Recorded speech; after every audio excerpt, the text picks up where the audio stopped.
All right, so you must be somebody that's thinking about making a move to the Seattle area. Maybe you've already made the decision and you're definitely coming over here, or you're just kind of exploring your options. In this video, I'm gonna go over my advice when you're moving over to this area as a Seattle native and as somebody that helps a lot of people moving over here. As I am a real estate agent, I help a lot of people move over to this area. I'm gonna give you my best advice on how to best prepare for that move and how to make that transition in the best way possible. So stay tuned. Hey everyone, I'm Bryce Greenleaf. I'm a local real estate agent here in the greater Seattle area. I love making videos all about what it's like to live, work, eat, play, eat, and sleep here in the Seattle and surrounding suburbs area. So if you haven't already, make sure you subscribe to the channel and hit that bell so you get notified whenever I put out new videos. Like I said, I love helping you guys out. Those of you that are moving over to this area and are looking to buy a home, I mentioned I am a real estate agent, so feel free to reach out to me here at my info on the screen. You can call, text, or email me, and I'd be more than happy to help you through that process, make that transition a little bit easier for you, and find that right home and that right neighborhood for you. But like I said, on today's video, I'm gonna go over my best advice for moving over to this area and making that transition a little bit easier for you. So if you've decided to come over to the Seattle area, but you really have no idea what suburb you actually want to be in, this is like the #1 category. Everybody that contacts me here from YouTube, that's the general, common theme is somebody that wants to move over here, but they just have not chosen the suburb yet. So kind of in those early stages, they've made that decision, but don't know exactly where they want to land. So my best piece of advice on that one is consider all suburbs. You should not just be looking at the city of Seattle to move into. Even if you're working right into Seattle, maybe you're taking a job at Amazon in South Lake Union, or at University of Washington, or at many of the companies in the Seattle, city of Seattle, whether that's downtown or on the north side of Seattle, South Seattle. Make sure you consider some other suburbs as well. And maybe you're coming over here, you don't already have a job set up, or you have a job set up in another location outside of Seattle in one of the surrounding suburbs. Just make sure you consider suburbs when you're looking for a place to move. The reason is because I have found that 99% of people that contact me here prefer the suburbs over the actual city of Seattle. I'm the exact same way. I would personally never move into the city of Seattle. It's just not really the lifestyle that I'm looking for. It's got a lot of downsides to it. When we're talking about like the downtown area and being right in Seattle, there's a lot of downsides that I personally wouldn't want to sacrifice. So I'm always somebody that's going to be living out in a suburb. So, it's again, it depends what you're looking for, what your lifestyle is, what's most important to you. But for the most part, people seem to not want to be right in Seattle, especially when they visit here. That can kind of confirms their idea that they want to be in a surrounding suburb. So make sure you consider all areas. I know you've got to the north side of Seattle, you've got Snohomish County, some great places to live up there like Linwood and Edmonds, Lake Stevens and Snohomish and Marysville and Bothell and Mill Creek. There are tons of great suburbs on the north side of Seattle. If you go over to the east side of Seattle, what we call the east side, it's on the east side of Lake Washington, where you've got cities like Kirkland and Bellevue and Redmond and Issaquah and Sammamish. This is really the most popular place that people are moving to from out of state because of a multitude of reasons. There are a lot of tech companies over there, one in particular being Microsoft. That's where Microsoft headquarters are, in Redmond. So it draws a lot of people over there. Outside of that, it is a completely different feel from the city of Seattle. The east side, these cities that I just talked about, Bellevue, Kirkland, Redmond, Issaquah, and Sammamish, are very clean areas, very nice neighborhoods. They've got great school districts. So it's a very different kind of feeling over on that east side versus the city of Seattle, what you're going to feel in downtown Seattle. So it attracts a lot of people over that way. But you could also go to the southeast side of Seattle, talking about places like Maple Valley, Covington, even as far as North Bend and Snoqualmie. Those are some great areas out there. And then if you want to go directly south of Seattle in South King County or even Pierce County, there's plenty of good areas over there too.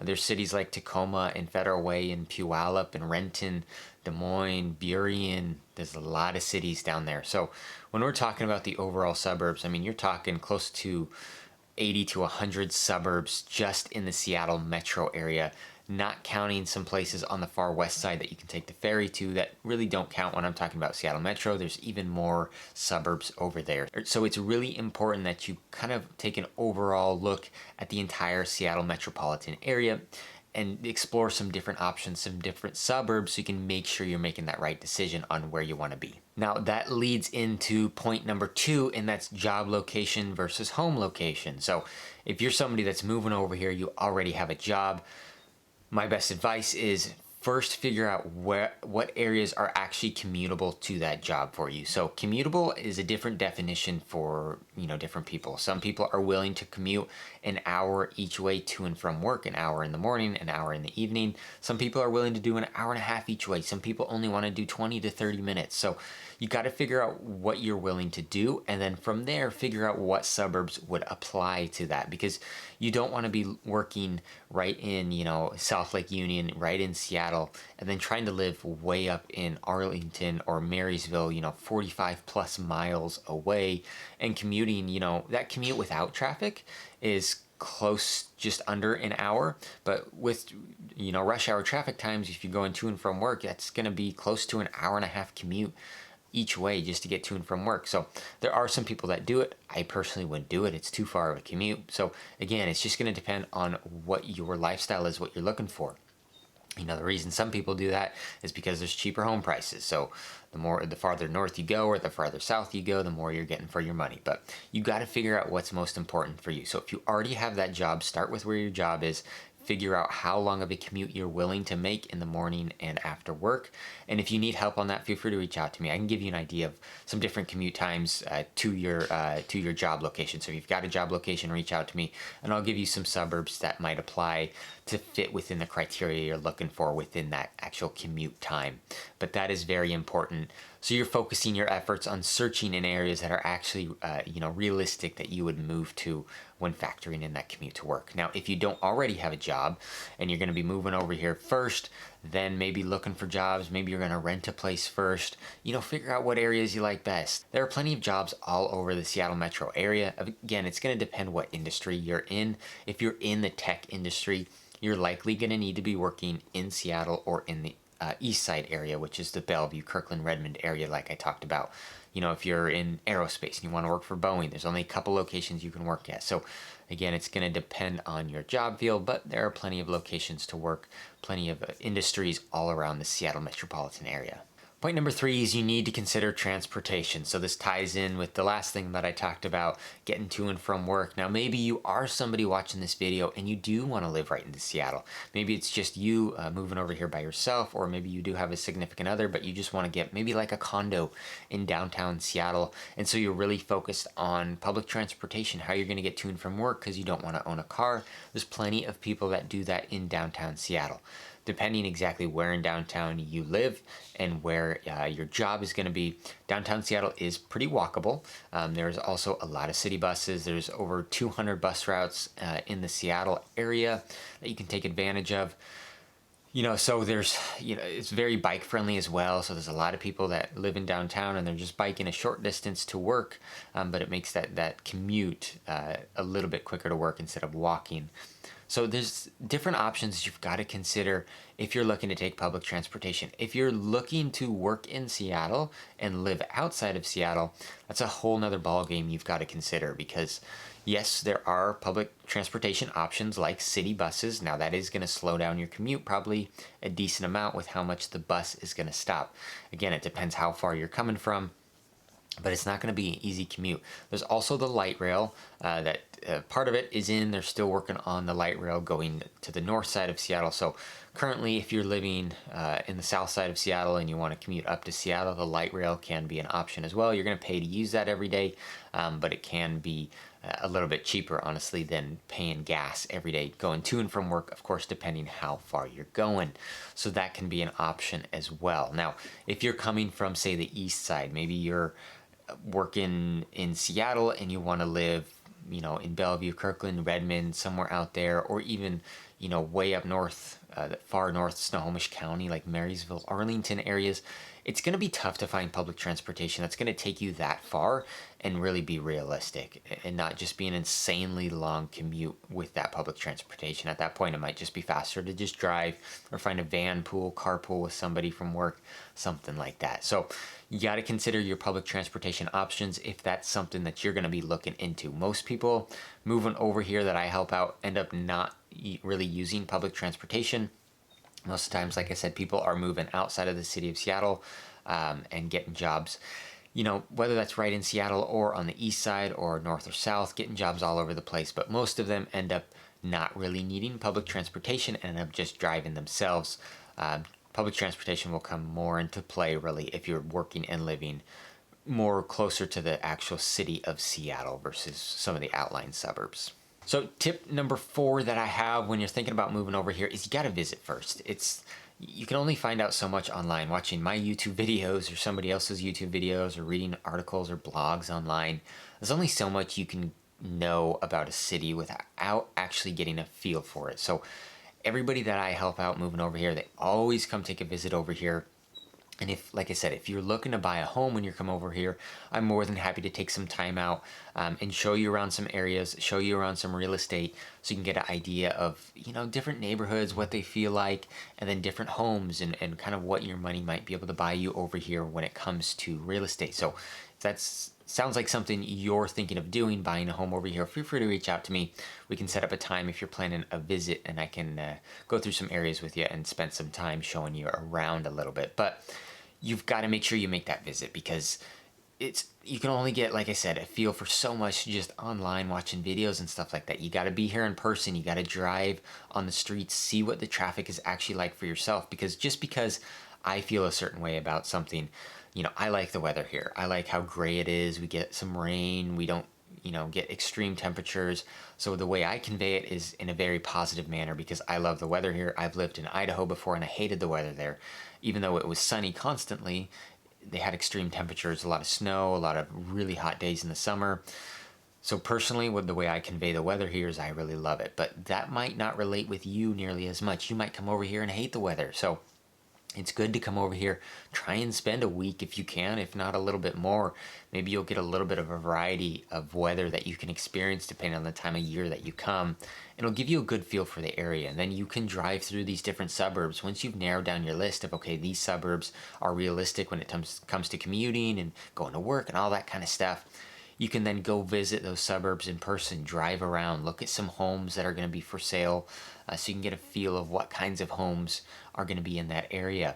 It'll really help you narrow down, so then you can go back home, really come up with, okay, this is our exact plan. This is exactly what we want to do. We've got these couple suburbs that we're really considering. We're okay with buying a home in either one of these now that we've seen them in person.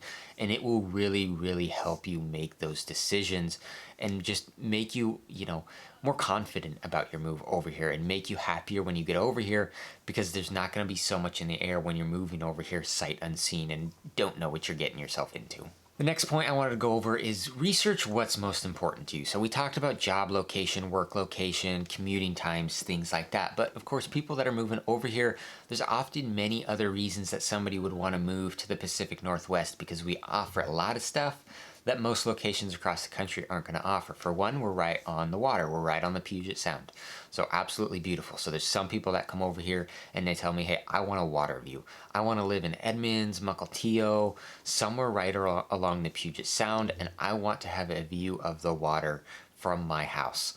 So that might be something that's really important. Now, we also have a lot of lakes around here, and lakes that are great for swimming and going boating and water skiing and kayaking, paddleboarding, wakeboarding, all that kind of stuff on the lake. So a lot of people come over here, they want quick access to the lake, whether they want a view of the lake or they just want to be really close to the lake where they have access to either, a public park, a public boat launch, or a lot of the neighborhoods around here have a private neighborhood, private community access to the lake. So they've got usually like a dock you can swim off. Sometimes they'll have barbecues there and a picnic shelter and a grassy field to play sports on. If not, there's plenty of public places like that as well, all around the lakes over here. So maybe you want quick access to that lake, or you want to be right on the lake or have a view of the lake.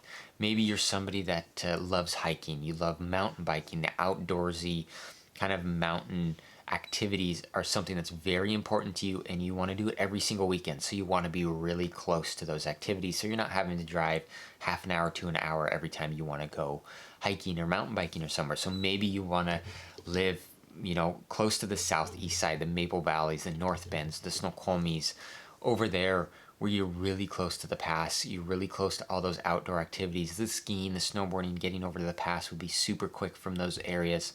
So if that's something important to you, maybe look at those locations that are close to those recreational activities that you really want to enjoy. So outside of just job work location, like I said, living home location in relation to work, make sure you figure out what priorities you have when it comes to extracurricular activities, things just you like to do, recreational activities, things for the kids, stuff like that.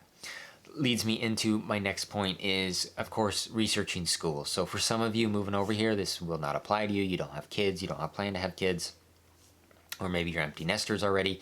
But if you are somebody that has kids moving over here, of course, you got to research the schools. There are so many different suburbs around here and a lot of different school ratings. Some great, some not so great.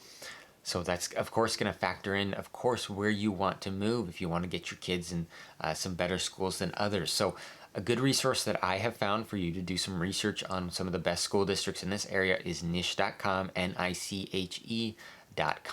Go over there. It ranks all the schools in Washington State from number 1 all the way through it. I found this to be pretty accurate from what we found out here living in this area and things I hear from other people.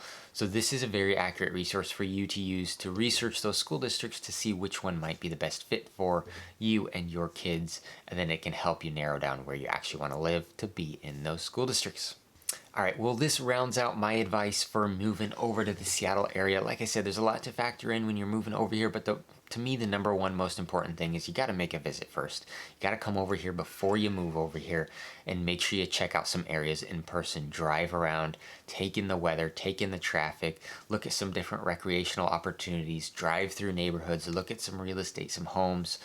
Get a good feel on what it's actually like being over here. And if you can stay for a week, 2 weeks, as much time as possible is great. But really anything you can do to get over here and make a visit first, I think is really important. But like I said, if you've got questions on moving over here, if you need some help making that transition, if you're planning to buy a house over here and you want some help through that process, definitely reach out to me here at my info on the screen. Be more than happy to help you out with that and kind of come up with a plan for you. But like I said, don't forget to subscribe to the channel. Don't miss any of the future videos, but I appreciate you guys watching this one.